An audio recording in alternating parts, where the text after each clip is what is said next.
Selamat malam saudara sekalian yang dikasihi oleh Tuhan Yesus Kristus. Shalom. Bagaimana kabarnya? Saya berharap saudara sekalian penuh dengan syukur dan sukacita di hadapan Tuhan. Bersyukur pada Tuhan bahwa pada malam hari ini kita dapat kembali berkumpul dalam mesbah doa. Mari saudara sekalian, kita bersama-sama memuji kebesaran Tuhan. Sungguh besar Kau Allahku, bila kulihat bintang gemerlapan dan bunyi guru riuh kedengar. Tetap kita mengingat bagaimana Tuhan yang begitu maha kuasa memperhatikan kita.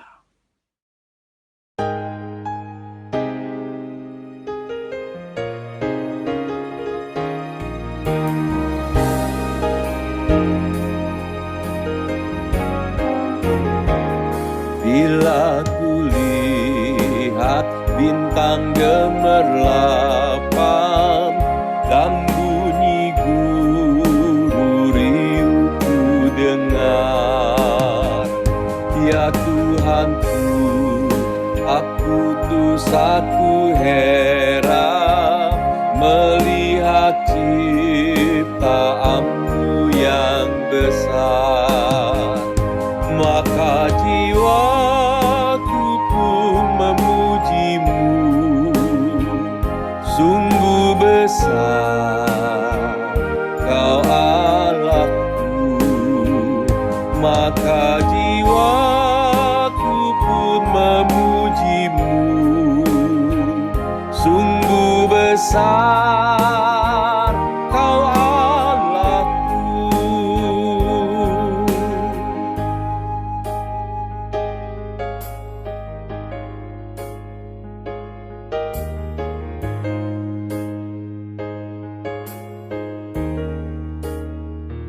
Ya Tuhanku, apabila ku renungkan pemberianmu dalam penebus, ku terteguh bagiku dicurahkan oleh putramu darahnya kudus. Maka jiwaku pun memujimu, sungguh besar Kau Allahku. Maka jiwaku pun memujimu, sungguh besar Kau Allahku.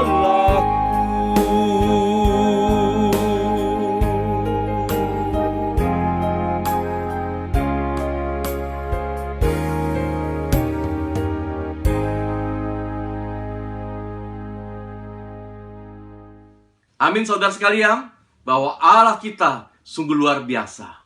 Mari kita bersama-sama bersatu di dalam doa. Bapa dalam surga, kami bersyukur padamu pada malam hari ini kami dapat berkumpul bersama di dalam mesbah doa. Mampukan kami bersehati Tuhan, meskipun kami tidak bertatap muka satu dengan yang lain. Namun kiranya melalui mesbah doa online ini, kami boleh bertemu di dalam kasih setia Tuhan, boleh bertemu dalam persekutuan di dalam Tuhan, bersama-sama menaikkan doa syafaat, memuji Tuhan, dan juga merenungkan firman-Mu. Pimpin kami dari awal hingga akhirnya Tuhan. Kiranya semua ini boleh berjalan seturut dengan kehendak Tuhan. Jauhkanlah kami dari segala yang jahat. Kami memohon pertolongan Tuhan. Di dalam nama Tuhan Yesus Kristus, kiranya Allah Roh Kudus menuntun kami. Amin. Saudara sekalian, kita bersama-sama menaikkan sebuah pujian lagi. Sebelum nanti kita akan masuk ke dalam beberapa pokok doa syafaat yang akan ditampilkan dalam layar. Saudara sekalian, kita bersama-sama memuji Tuhan bahwa ku tahu Tuhan pasti membuka jalan. Tuhan pasti akan menolong kita semua.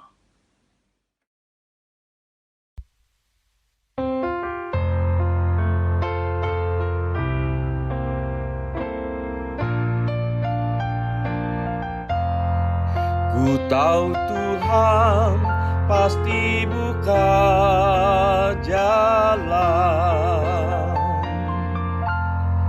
Ku tahu Tuhan pasti buka jalan. Dalam doaku pandang malam gelap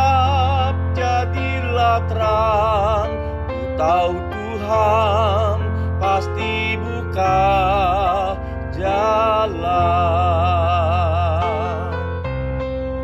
Ku tahu Tuhan pasti buka jalan. Ku tahu Tuhan pasti buka jalan.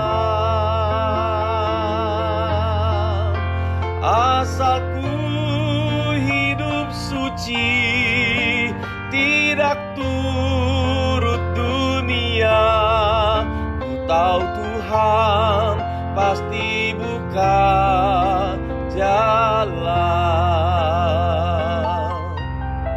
Ku tahu Tuhan dengar doa saya.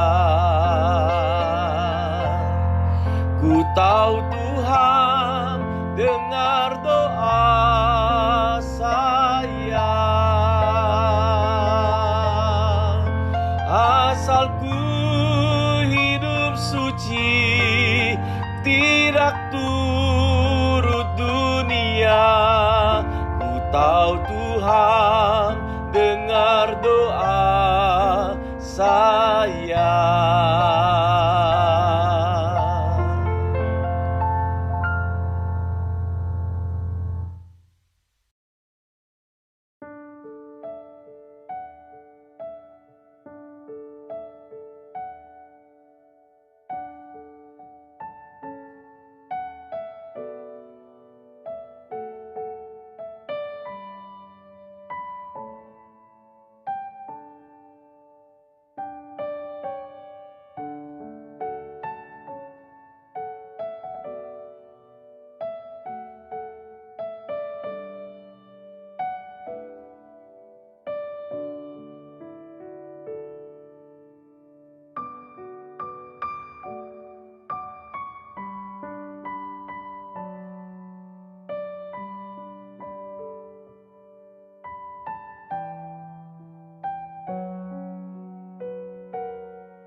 Saudara yang dikasihi oleh Tuhan Yesus Kristus, ada kalanya satu titik kita merasakan Tuhan seolah-olah jauh daripada kita.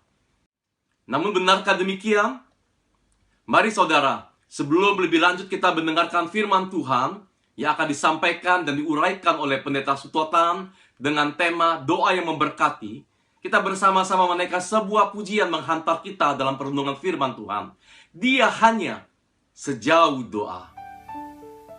Apabila kamu berseru dan datang untuk berdoa kepadaku, maka aku akan mendengarkan kamu. Apabila kamu mencari aku, kamu akan menemukan aku. Yeremia 29 ayat 12 dan 13. Penolong itu tidak jauh darimu, dia hanya sejauh doa. Bila kau rasa gelisah di hatimu, bila gelam kabut tak menentu hidupmu, ingat masih ada seorang penolong bagimu. Yesus tak pernah jauh darimu.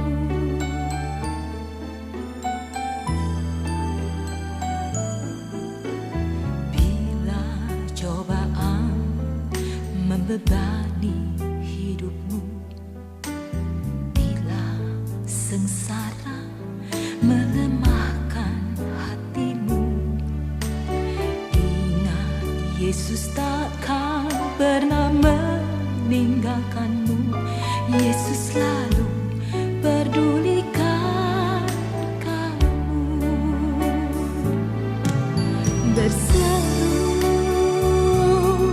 dan memanggil namanya, berdoa dia akan segera menghampiri dirimu. Percaya Yesus tak jauh darimu. Yesus hanya sejauh doa.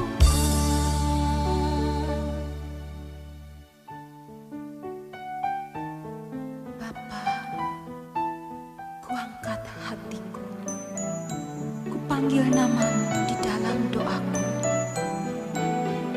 dan kurasakan Engkau begitu dekat menghampiriku. Tuhan itu dekat pada setiap orang yang mau berseru kepadanya. Bila kau rasa gelisah di hatimu, bila kelam kabut tak menentu hidupmu, ingat masih ada seorang penolong bagimu. Yesus tak pernah jauh darimu. Berseru dan memanggil namanya, berdoa dia akan segera menghampiri dirimu. Percaya Yesus tak jauh darimu. Yesus hanya sejauh doa. Berseru dan memanggil namanya, berdoa dia akan segera menghampiri dirimu. Percaya Yesus tak jauh darimu. Yesus hanya sejauh doa. Yesus hanya sejauh doa.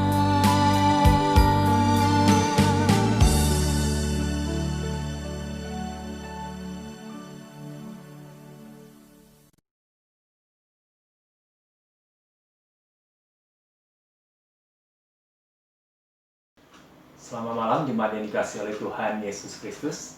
Sebelum kita akan mendengarkan pemberitaan firman Tuhan pada malam hari ini, mari kita akan berdoa. Bapa, kami bersyukur kesempatan yang Kau berikan bagi setiap kami malam ini. Di dalam ibadah mesbah doa, kami mendapatkan kesempatan untuk bisa mendengar kembali pemberitaan firman-Mu. Engkau berbicaralah kepada kami, ya Tuhan, kami telah siap untuk mendengarkannya. Di dalam nama-Mu Tuhan Yesus, kami berdoa dan kami bersyukur. Amin. Kita akan membuka bersama-sama Alkitab kita, yang pada malam hari ini diambil dari surat Yakobus pasal yang keempat, ayat yang ketiga. Yakobus pasal yang keempat, ayat yang ketiga, saya akan membacakannya untuk kita mendengarkannya bersama-sama. Atau kamu berdoa juga, tetapi kamu tidak menerima apa-apa, karena kamu salah berdoa. Sebab yang kamu minta itu hendak kamu habiskan untuk memuaskan hawa nafsumu. Malam hari ini firman Tuhan akan kita renungkan bersama-sama, mengambil tema doa yang memberkati. Bicara tentang doa, bukanlah sesuatu yang asing bagi kita sebagai orang Kristen. Doa sudah sering kali kita panjatkan, bahkan sudah menjadi rutinitas harian kita. Kita memanjatkan doa itu kepada Tuhan. Kita berdoa banyak hal. Kita berdoa untuk diri kita sendiri, kita berdoa untuk keluarga kita berdoa untuk gereja kita berdoa untuk bangsa kita, dan juga banyak lagi pokok-pokok doa yang lain yang kita panjatkan ke hadapan Tuhan.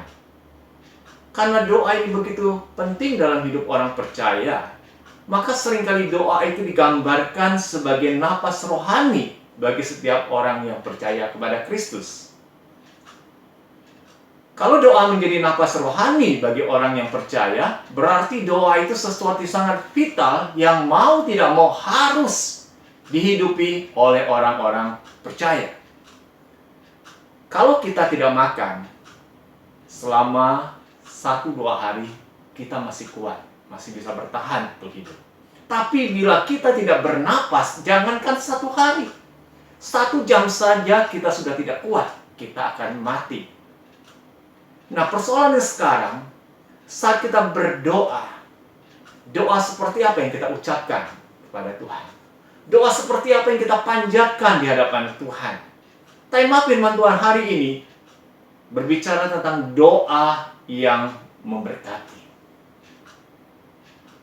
Kalau kita mau jujur, hampir sebagian besar dari doa yang kita panjatkan, kita meminta untuk diberkati oleh Tuhan. Segala sesuatunya tertuju kepada kita. Kita ingin memperoleh sesuatu untuk kepentingan diri kita sendiri, ataupun untuk orang-orang yang dekat dengan kita, ataupun untuk kelompok-kelompok yang bagi kita saya kenal itu.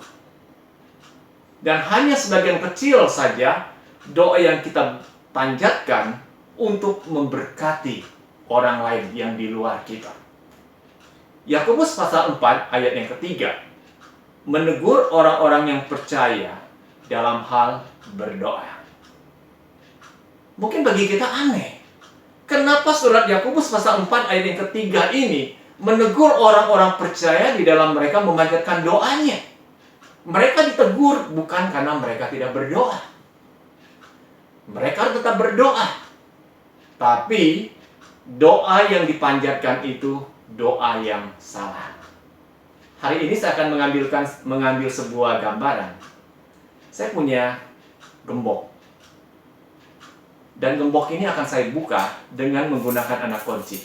Dan saya memiliki cukup banyak anak kunci di tangan saya. Dan saya akan mencoba untuk membuka gembok ini. Saya membuka dengan anak kunci. Tapi kalau Bapak Ibu melihat, gembok yang terkunci ini, saya buka dengan anak kunci yang saya sudah masukkan, ini tidak bisa terbuka. Saya melakukan sesuatu untuk membuka dengan anak kunci. Tetapi kenapa gembok ini nggak bisa terbuka? Persoalannya di mana? Saya coba lagi dengan anak kunci yang lain. Anak kunci ini. Anak kunci yang berbeda. Tapi tidak bisa dibuka juga nih gembok. Persoalan di mana? Persoalannya karena anak kunci yang saya masukkan ini anak kunci yang salah. Kalau anak kunci ini benar, maka gembok ini pasti bisa terbuka. Saya akan coba dengan menggunakan anak kunci yang benar. Saya masukkan, saya buka, dan gembok ini bisa terbuka. Nah, ini menjadi gambaran buat kita.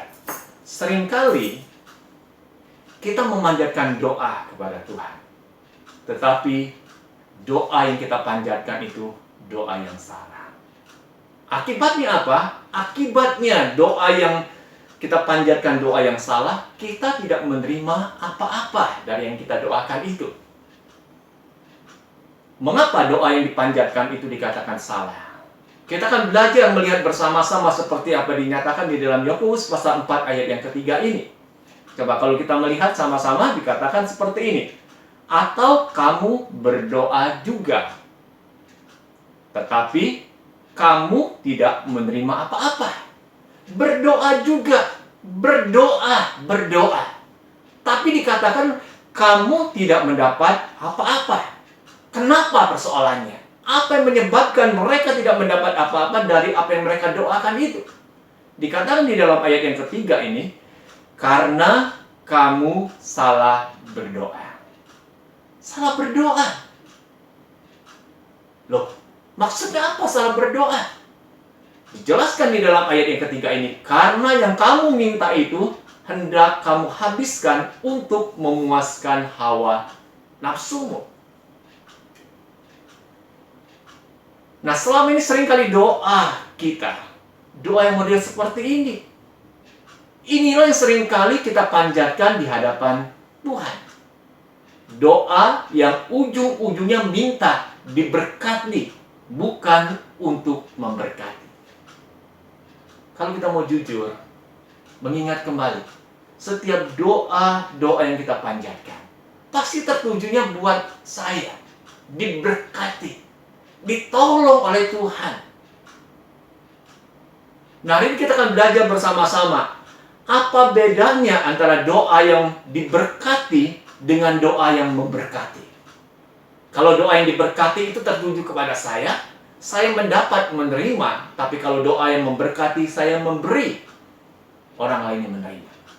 Nah, kita akan lihat sama-sama bedanya apa antara doa yang diberkati dan doa yang memberkati. Ada 3 perbedaan besar di sana. Perbedaan yang pertama, doa yang diberkati berpusat pada dirinya sendiri. Segala sesuatu yang dia minta, dia pusatkan untuk dirinya sendiri. Dia mendapatkan sesuatu untuk dirinya sendiri. Tetapi untuk doa yang memberkati, berpusat pada orang lain untuk bisa mendapatkan apa yang saya doakan itu. Segala sesuatu berpusat untuk orang lain, bukan untuk dirinya. Itu doa yang memberkati. Kemudian perbedaan yang kedua, dalam hal apa? Perbedaan yang kedua itu, jawaban doa yang diberkati ditujukan untuk memuaskan keinginan dan hawa nafsu pribadi. Setiap manusia itu punya keinginan yang ingin dia puaskan. Dan seringkali ketika dia tidak mendapatkan sesuatu yang dapat memuaskan keinginannya, dia minta kepada Tuhan, Tuhan, aku minta Engkau berikan kepadaku, supaya keinginanku, hawa nafsuku bisa dipuaskan oleh jawaban doa itu. Tetapi di dalam doa yang memberkati, jawaban doa yang diminta ditujukan untuk memenuhi kebutuhan orang lain. Karena orang lain itu membutuhkan itu, aku mendoakan Tuhan, jawab, berikan itu buat orang sesamaku yang membutuhkan. Aku meminta kepadamu di dalam doaku. Perbedaan yang kedua itu. Perbedaan yang ketiga dikatakan, doa yang diberkati, ketika doa itu dijawab, akan menimbulkan kesombongan diri dari orang yang memanjatkan doa. Bukankah seringkali kita lihat orang-orang yang merasa diri begitu hebat, begitu beriman, waktu dia memanjatkan doanya jawab oleh Tuhan. Sehingga dia merasa begitu bangga sekali. Wah, aku mendapatkan, dan setiap doa yang aku panjatkan Tuhan dengar, dan Tuhan memberikan jawaban itu. Mungkin dia menganggap dirinya lebih baik dari orang lain, lebih beriman dari orang lain. Kalau untuk doa yang memberkati, ketika doa itu dijawab, hanya untuk memuliakan nama Tuhan. Bukan dia yang hebat, bukan dia yang jago untuk berdoa. Waktu doanya dijawab, tetapi dia katakan semuanya itu untuk kemuliaan bagi nama Tuhan. Nah, kalau kita membaca di dalam Alkitab, kita belajar melihat berbagai macam doa-doa yang dipanjatkan, yang dicatat di dalam Alkitab. Doa-doa yang memberkati sebetulnya. Kita belajar dalam diri siapa? Misalnya dalam diri Tuhan Yesus sendiri. Yesus seringkali memanjatkan doanya. Doa seperti apakah yang Yesus panjatkan kepada Bapanya di surga? Kita lihat sama-sama di dalam Yohanes pasal 17 ayat yang ke-9. Yohanes 17 ayat yang ke-9. Doa yang seperti apa yang dipanjatkan oleh Yesus? Dia tujukan buat siapa? Untuk dirinya sendiri atau untuk orang lain? Doa yang diberkati atau doa yang memberkati? Kita akan lihat sama-sama di dalam Yohanes pasal 17 ayat yang ke-9. Dikatakan seperti ini. Aku berdoa untuk mereka. Mereka di sini siapa? Murid-murid. Para murid. Aku berdoa untuk mereka. Bukan untuk dunia aku berdoa, tetapi untuk mereka yang telah Engkau berikan kepadaku, sebab mereka adalah milik-Mu. Yesus berdoa, memanjatkan doa kepada Bapa di surga bukan untuk dirinya sendiri, tetapi dia berdoa untuk murid-muridnya. Dan kalau kita membaca doa yang Yesus panjatkan kepada Bapa untuk murid-muridnya sungguh luar biasa. Dia meminta agar murid-muridnya yang akan melanjutkan pelayanan mereka mengabarkan berita Injil keselamatan itu, untuk mereka bersatu, menjadi satu, menjadi kesatuan yang utuh, tidak terpecah-pecah. Ini yang doa Yesus doakan, doa yang memberkati. Bagaimana dengan para rasulnya? Kita lihat di dalam kehidupan Rasul Paulus sendiri. Bagaimana Rasul Paulus di dalam dia memanjatkan doanya? Apakah doa yang tertuju untuk diberkati oleh Tuhan atau doa untuk memberkati? Kita lihat seperti apa yang dituliskan di dalam surat Kolose pasal 1 ayat yang ke-9. Kolose pasal 1 ayat yang ke-9, saya akan membacakan apa yang dituliskan di dalam Alkitab ini. Di dalam Kolose pasal yang pertama ayat yang ke-9, demikian bunyinya. Sebab itu, sejak waktu kami mendengarnya, kami tiada berhenti-henti berdoa untuk kamu. Kami meminta supaya kamu menerima segala hikmat dan pengertian yang benar untuk mengetahui kehendak Tuhan dengan sempurna. Jadi Rasul Paulus pun bukan hanya dia sendiri berdoa, bahkan dia pakai kata kami. Berarti lebih dari satu. Bukan hanya Paulus berdoa, tapi dia bersama dengan rekan-rekannya. Dia berdoa untuk siapa? Bukan untuk dirinya, bukan untuk kelompoknya, temannya yang sama-sama memanjatkan doa, bukan. Paulus berdoa, dikatakan kami berdoa untuk kamu. Berarti untuk orang lain, Paulus memanjatkan doanya. Doa bukan untuk diberkati, bukan tertuju buat dirinya sendiri, tetapi dia tujukan doa yang untuk memberkati orang lain. Nah, hari ini kita boleh diingatkan melalui pemberitaan firman Tuhan ini. Bukankah seringkali kita suka memanjatkan doa yang tertuju untuk diberkati, doa untuk minta diberkati. Tapi marilah kita hari ini, kita mau mengubah cara kita berdoa. Kita mau berdoa doa yang memberkati orang lain, memberkati sesama kita, memberkati lingkungan di sekitar kita. Jadi jangan lagi kita berfokus di dalam doa yang kita panjatkan, selalu kita minta untuk diri kita sendiri. Tapi marilah kita mau berdoa, Tuhan berikan buat orang lain. Sehingga ketika kita tidak lagi berfokus buat kepentingan diri kita sendiri, berfokus untuk kenyamanan diri kita sendiri, maka doa yang memperkenankan hati Tuhan. Ketika kita hanya memanjatkan doa untuk diberkati, doa kita itu adalah doa yang egois. Tapi marilah kita berdoa, doa yang memberkati. Doa yang tidak lagi mementingkan untuk kepentingan diri kita sendiri, tetapi kita tujukan untuk orang lain sekitar kita.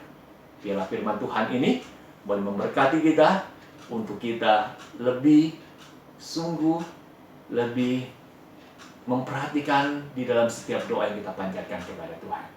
Amin, firman Tuhan. Kita akan berdoa. Bapa, biarlah perenungan firman Tuhan pada malam ini memberikan pemahaman yang baru bagi kami ketika kami memanjatkan doa. Bukan hanya doa itu ditujukan buat memberkati diri kami sendiri, minta diberkati terus-menerus untuk kepentingan kami sendiri. Tapi biarlah kami boleh belajar memanjatkan doa untuk memberkati orang lain. Seperti apa yang Yesus telah teladankan dan para rasul-Mu telah teladankan bagi kami. Terima kasih Bapa, ini doa kami. Dalam nama-Mu Tuhan Yesus kami panjatkan. Amin. Kita sudah di penghujung acara Mesbah Doa pada malam hari ini. Kiranya setiap pujian, setiap perenungan firman Tuhan boleh sungguh menguatkan kita dan memampukan kita untuk menjadi pendoa-pendoa di dalam hidup kita, bahkan menjadi pendoa-pendoa syafaat. Saudara sekalian, mari kita akhiri ibadah kita dalam Mesbah Doa dengan doa. Bapa dalam sorga, terima kasih karena Engkau sudah memimpin kami dari awal hingga selesai Mesbah Doa pada hari ini. Terima kasih Pendeta Sutotan telah boleh berbagi bagi kami. Kiranya Tuhan berkati beliau, memakai beliau senantiasa menjadi alat kemuliaan Tuhan. Kami menyerahkan hidup kami dalam tangan-Mu Tuhan. Mampukan kami, tuntun kami supaya kami boleh menjadi pelaku-pelaku firman-Mu. Tolong kami, supaya kami dapat berdoa yang berkualitas di hadapan Tuhan. Berdoa seturut dengan kehendak Tuhan. Dalam setiap pergumulan kami boleh semakin mengenal Tuhan. Semakin merasakan bagaimana Tuhan memimpin kami dalam setiap doa-doa kami. Dengar doa kami Bapa, sebentar kami akan berpisah satu dengan yang lain. Namun kiranya persekutuan di dalam Tuhan tetap terjalin dengan indah. Di dalam kasih setiaan Tuhan dan di dalam pemeliharaan daripada Tuhan. Dengar doa kami Bapa, dalam nama Tuhan Yesus Kristus kami berdoa, kiranya Roh-Mu yang kudus menuntun dan membimbing kami. Amin. Sampai jumpa saudara sekalian, kiranya Tuhan Yesus memberkati kita semua.